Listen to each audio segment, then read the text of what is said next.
What is up, everybody? Welcome back to another video here. Today I'm tying another fly for you.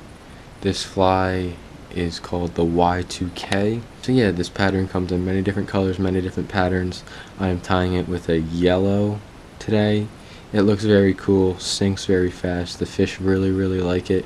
It's like an imitation of a salmon egg for fly fishermen. Works very well. Hopefully you guys like this video. Make sure you hit that subscribe button and make sure you give it a thumbs up. Enjoy. First thing I do is I debarb the hook.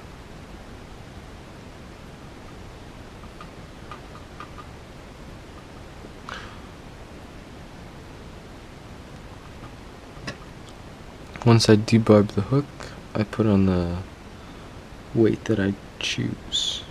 Today I'm using a gold bead to go with this pattern, just to give it more of a color, or more of a flash. I'm using a size 14 hook and an extra long shank, just to give me a longer body to work with. So I'm using white thread here, just because I see that the color really blends into it, so you can't really see the thread. Cut off your remainder thread.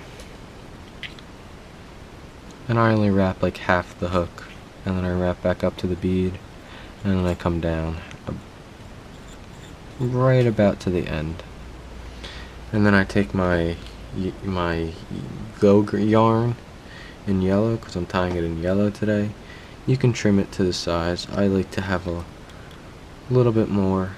Do a pinch wrap in the middle of it, just to secure it down.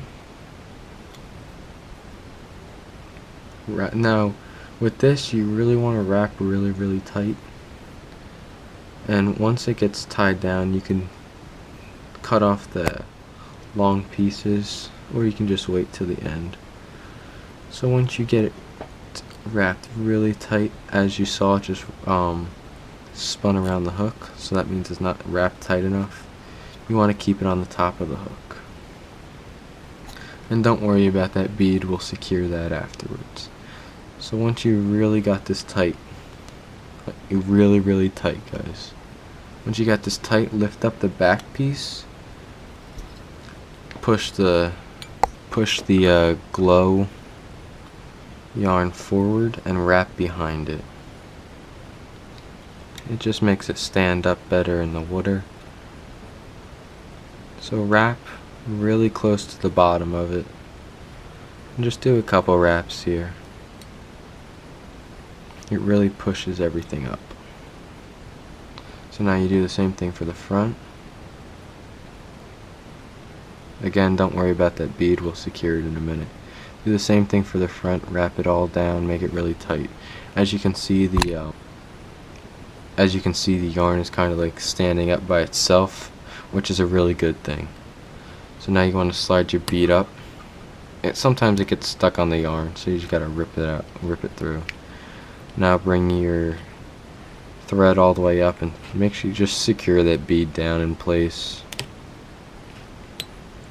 just so it doesn't slide as you're fishing. And you can wet finish. This fly is very simple, very easy to tie once you get past that tightening down the yarn. Snip the thread. And now comes the tricky part.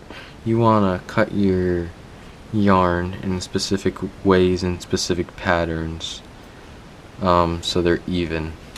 So I lift up my front side and I cut on an angle straight up. It's all judgment of how big you want the fly to be. Make it as even as possible, because it really comes into play with the other set of legs, or with the other side. So now with the other side, I kind of cut it straight, but at the same length I did for the other side. Now here's when it comes into play. You try and want to make sure that they're even. I know if you don't have a lot of remainder, it's very hard to make them even, but really just mix them up, make them together, push them down, and there you go. You got your Y2K in yellow. You don't really need any whip finish in there. The bottom looks okay, but the fish really don't see the bottom. They only see the color and they attack it. They really love this pattern in multicolors. You can do many colors together. You can do individual colors. You can do pink and yellow, or orange and yellow, or yellow and orange. It doesn't really matter. Hopefully you guys like this video. Make sure you give it a thumbs up and make sure you hit that subscribe button. Thank you.